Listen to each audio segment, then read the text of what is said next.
সুপ্রিয় দর্শক, বর্তমানে ডিসেম্বর মাস। আর ডিসেম্বর মাসে শীতকালীন সময়ে কি কি শীতকালীন মৌসুমী শাকসবজি চাষ করা যায় তা দেখিয়ে দিব এই ভিডিওর মাধ্যমে। অর্থাৎ এই ভিডিও দেখলে আপনারা জানতে পারবেন বর্তমানে এই ডিসেম্বর মাসে অর্থাৎ শীতকালীন সময়ে কি কি শীতকালীন শাকসবজি চাষ করতে পারবেন। সেই সাথে থাকবে বিভিন্ন শাকসবজির বিভিন্ন পরিচর্যা পদ্ধতি, যে পরিচর্যা পদ্ধতি যদি আপনারা সঠিকভাবে ব্যবহার করতে পারেন নিশ্চিতভাবে বলতে পারি প্রচুর লাভবান হতে পারবেন। আসুন দেখে নিই কি কি শাকসবজি চাষ করা যায়। প্রথমে থাকবে টমেটো চাষ। টমেটোর ভিতরে আছে মিন্টু, বাহার, মানিক বা রতন জাতের টমেটো। টমেটো চাষ অবশ্যই মালচিং পদ্ধতি ব্যবহার করবেন। সেই সাথে গাছের গোড়ায় এই সময় গোবর সার মিশ্রিত যে জৈব সার পাওয়া যায় পর্যাপ্ত পরিমাণে ব্যবহার করে গাছে পর্যাপ্ত পরিমাণে পানি দিবেন। গাছে টমেটো ধরতে শুরু করলে শক্ত লাঠি পুঁতে দিয়ে গাছটি সোজা করে দিন। এরপরে থাকছে মূলা চাষ করা।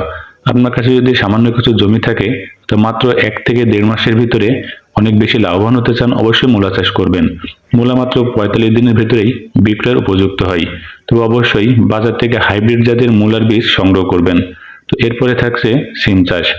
বর্তমানে ক্ষেত্রে সিম চারা লাগানোর উপযুক্ত সময় নয়।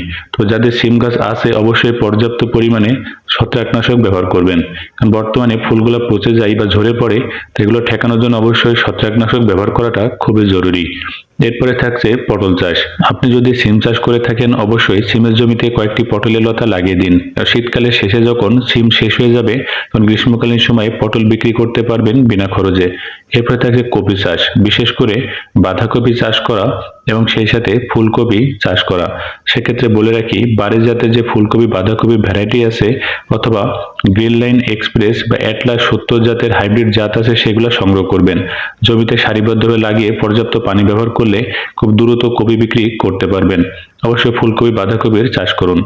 এরপরে থাকছে আলু চাষ। আলু চাষের ক্ষেত্রে ডায়মন্ড অথবা কার্ডিনাল জাতের আলুর জাত আছে সেগুলো রোপণ করতে পারেন।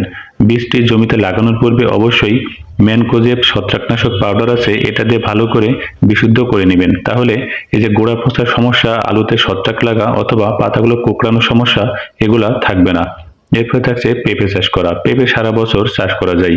তো বর্তমান সময়ে পেঁপে চারা রোপণের ক্ষেত্রে অবশ্যই গ্রিন লেডি, রেড লেডি অথবা বাবু জাতের পেঁপে চাষ করতে পারেন। গাছে যখন পেঁপে ধরতে শুরু করবে শক্ত লাঠি পুঁতে এরকম বেঁধে দিন। সেই সাথে গাছের গোড়াটি ভালো করে মাটিটি খুঁড়ে চারপাশে মাটি দিয়ে গাছের গোড়াটি উঁচু করে বাঁধাই করে দিন। তাহলে পেঁপের সাইজ ভালো হবে, গাছের গোড়া মোটা হবে, গাছ ভেঙে পড়ার ভয় থাকবে না। এরপর থাকছে রসুন চাষ করা অথবা পেঁয়াজ চাষ করা। অর্থাৎ রসুন বা পেঁয়াজ চাষের ক্ষেত্রে অনেকে এখন বর্তমানে ধানের জমিতে অথবা যে পড়ে থাকা জমি আছে চাষ করে ঠিক এরকম ছোট ছোট কোয়াগুলো লাগাতে শুরু করেছে। অবশ্যই পেঁয়াজ অথবা রসুন বর্তমান সময়ে আপনারা লাগাতে পারেন জমিতে। এরপরে থাকছে লাউ চাষ করা। লাউ সারা বছর চাষ করা যায়। তো বর্তমান ডিসেম্বর মাসে শীতকালীন যে ভ্যারাইটি লাউগুলো আছে সেগুলো লাগাতে পারেন। সেক্ষেত্রে হাজারি লাউ, বাড়ি লাউ 1 বা বাড়ি লাউ 2 চাষ করতে পারেন। বর্তমান সময়ে চাষের ক্ষেত্রে অবশ্যই পর্যাপ্ত পানি দেওয়া, বেশি পরিমাণে সার ব্যবহার করার প্রয়োজন, তাহলে দ্রুত লাউ বড় হবে। এরপর থাকছে পুঁইশাক চাষ করা। শীতকালীন পুঁইশাক গাছ লাগানোর ক্ষেত্রে বীজওয়ালা পুঁইশাক লাগাতে পারেন। ডগা মোটা করার জন্য এভাবে মাথাটি কেটে দিন। মাথাটি কেটে দিলে ডগা দ্রুত মোটা হবে, গাছটা অনেক বেশি ঝোপালো হবে। এরপরে থাকছে কলমি শাক চাষ করা।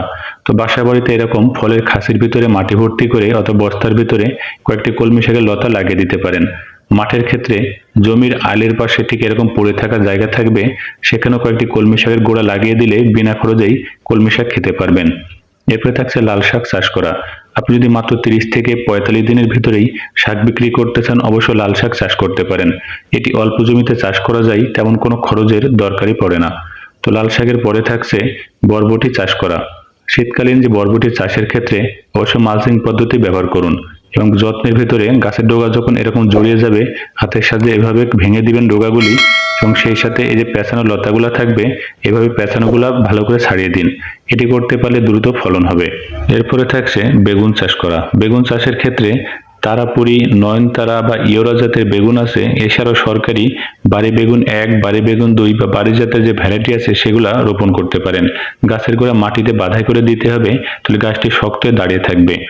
বেগুনের সাইজ বড় করার জন্য গাছের গোড়ার দিকের বয়স্ক পাতাগুলা অবশ্যই ছাঁটাই করে দিবেন, তাহলে বেগুনের সাইজ দ্রুত বড় হবে। তো বেগুনের পরে থাকছে ঢেঁড়স চাষ করা। শীতকালীন ভ্যারাইটির ঢেঁড়সগুলো অবশ্যই চাষ করতে পারেন। তো যারা প্রতিদিন ঢেঁড়স তুলতে পারবেন এবং বাজারে বিক্রি করতে পারবেন শুধু তারাই ঢেঁড়স চাষ করবেন, কারণ প্রতিদিন না তুললে গাছ নষ্ট হয়ে যায়। এরপর থাকছে শসা চাষ করা। শীতকালীন ভ্যারাইটির যে জাত আছে সেগুলো বীজ সংগ্রহ করে অবশ্যই এইভাবে মালচিং পদ্ধতিতে শসা চাষ করুন।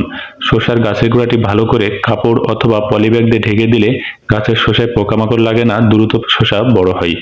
এরপরে থাকছে শীতকালীন মুখী কচু চাষ করা। তো শীতকালীন যে জাত আছে সেই হিসাবে আপনার কিছু মুখী কচু লাগাতে পারেন, অবশ্যই খাওয়ার জন্য, বিক্রয়ের জন্য নয়, তাহলে শীতকালে ভালোই ফলন হয়। এরপরে থাকছে মিষ্টি কুমড়া চাষ করা। হাজি বা দানের জাতের অথবা বাড়ি মিষ্টি কুমড়া চাষ করতে পারেন। বেশি ফলনের জন্য যখন গাছের ডোকাটি এরকম বাড়তে শুরু করবে, ফুল আসার মতো হবে, হাতের সাহায্যে মাথাটি ভেঙে দিন।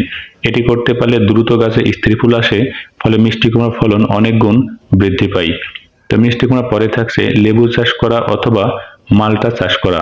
বর্তমান সময়ে লেবু বা মালটা চারা লাগানোর উপযুক্ত সময়। গাছে ফুল আসলে অবশ্যই পর্যাপ্ত পানি দিতে হবে, তা না হলে ফুলগুলা ঝরে পড়ে যাবে।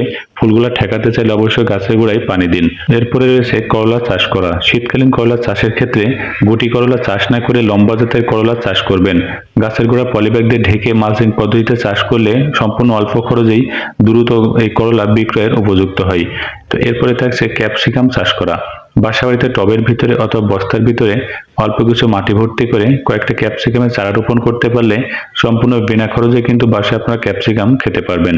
এরপর থাকছে মরিচ চাষ করা। মরিচের ক্ষেত্রে সরকারি বাড়ি জাতের মরিচ অথবা যমুনা নাগা মরিচ চাষ করতে পারেন।